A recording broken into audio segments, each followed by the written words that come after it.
Et salut tout le monde, on se retrouve encore une fois pour parler de Absolute, évidemment. Aujourd'hui, présentation du Absolute Superman, qui est donc disponible depuis vendredi chez Urban Comics. Vous savez, comme dans tous les tomes Absolute, on assiste ici à une réinvention.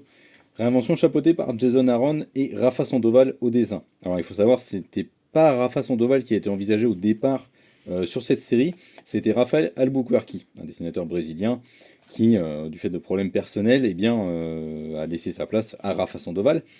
Mais en fait, il avait déjà fait tout le travail de design, notamment de la cape, le costume de Clark, et puis aussi tout le costume, en fait, toute la réinvention, pardon, de la planète Krypton.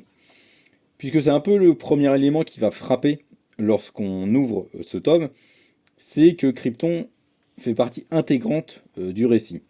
Euh, on se situe comme dans l'histoire classique de Superman sur une planète qui est sur le point d'être détruite.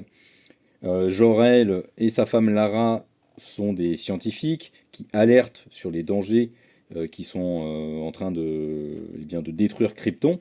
Et évidemment, personne ne les écoute. Donc ça, c'est le postulat de départ, et il reste un peu inchangé. Mais ce qui change, c'est l'organisation de la société kryptonienne dans cette variation sur Absolute, puisqu'ici, on va assister à vraiment une segmentation très différente de ce qu'on connaît, puisque Krypton est organisé en castes, comme on vous le présente sur cette magnifique double page.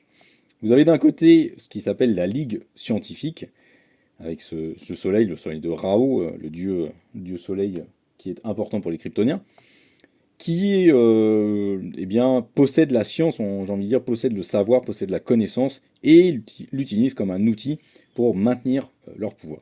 Et à côté de ça, vous avez la Ligue, la Guilde du Travail, dont le symbole est le symbole des L de la famille de Kal-El, que l'on connaît classiquement.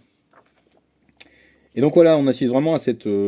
vraiment, on est sur une réinvention très sociale, très politisée de Superman, puisque Krypton est organisé comme une société où la lutte des classes est un peu... fait partie intégrante en fait de cette société, et dans laquelle eh bien, ceux qui sont au pouvoir vont user et abuser de leur pouvoir, ils vont déformer la vérité, et en fait la science va n'être qu'un moyen pour eux de détourner cette vérité et eh bien, affermir encore plus leur pouvoir et être encore plus eh bien, intolérant envers ceux qui contestent ce pouvoir. Et donc voilà, la famille de Kal-El, celui qu'on connaîtra sous le nom de Superman ensuite, eh bien eux, ils sont pas d'accord avec ça, ils se réfugient en dehors de la ville, et ils vont essayer de mener leurs expériences pour prévenir la destruction du monde du mieux qu'ils peuvent.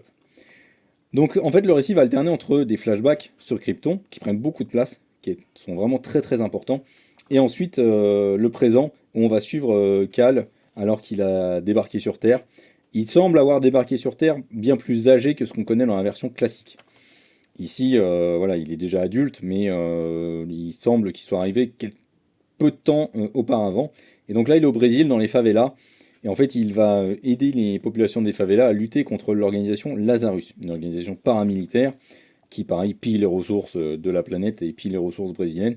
Ce qui est évidemment très actuel, c'est pas du tout innocent de positionner l'intrigue au Brésil, puisque c'est un peu un des cœurs, c'est voilà, c'est l'Amazonie, c'est le poumon de la planète Terre, et c'est là-bas eh bien, que les enjeux environnementaux sont le plus prégnants à l'heure actuelle.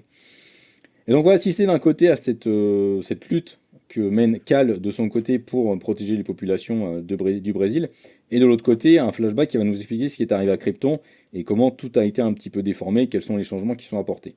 Ce ne sont pas les seuls, vous le voyez là sur les pages que je feuillette, tout le costume en fait de Superman est complètement réinventé, et la cape notamment, il y a toute une intelligence artificielle qui est derrière le costume, et la cape, en fait, apparaît et disparaît à volonté selon les besoins. C'est un outil de protection, c'est un outil pour l'aider à voler, pour guider son vol.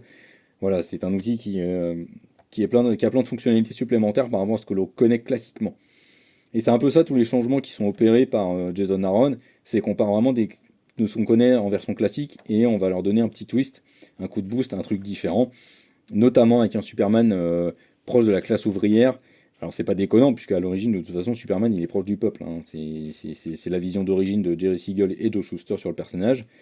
Et donc c'est pas du tout déconnant de nous envoyer là-dessus à ce moment-là. Alors, pour moi, c'est le moins bon des trois titres absolus. Mais pour autant, ça reste excellent. Parce que c'est juste que les deux autres, ils sont à un tel niveau que forcément, il y en a un qui peut être en dessous à un moment donné. C'est un peu obligatoire. Je vais pas trop vous en montrer non plus quand même. Mais ouais, c'est vraiment une excellente réinvention. C'est juste que le rythme pêche un petit peu en fait. C'est un peu plus lent que les autres tomes. Des fois, ça prend peut-être un peu trop la focale sur l'action, au détriment du développement d'autres éléments qui pourraient être tout aussi intéressants. Mais ça n'empêche pas que cette relecture est vraiment super riche, très pertinente sur ce qu'elle raconte à nouveau de Superman, sur ce symbole d'espoir. On est sur un gamin qui, encore une fois, est paumé, qui est largué. Il semble pas avoir eu les Kent pour le guider lorsqu'il est arrivé sur Terre. Donc c'est vraiment quelqu'un de très très en colère qui agit de manière très impulsive, mais qui est fondamentalement bon. Ce qu'il veut, c'est protéger les gens, protéger la population, et il n'a pas envie de faire du mal.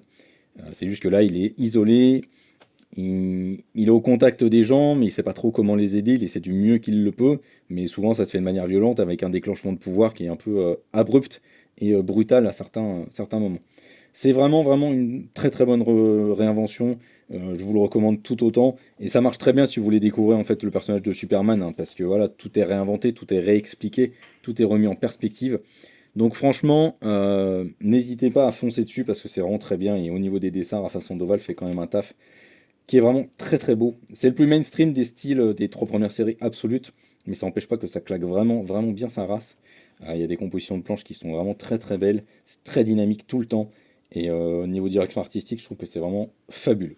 Donc, n'hésitez pas, si jamais vous êtes toujours intéressé à Superman, mais que vous n'avez jamais osé vous lancer dedans, Absolute Superman, c'est vraiment le très très bon moyen de le faire. Ciao!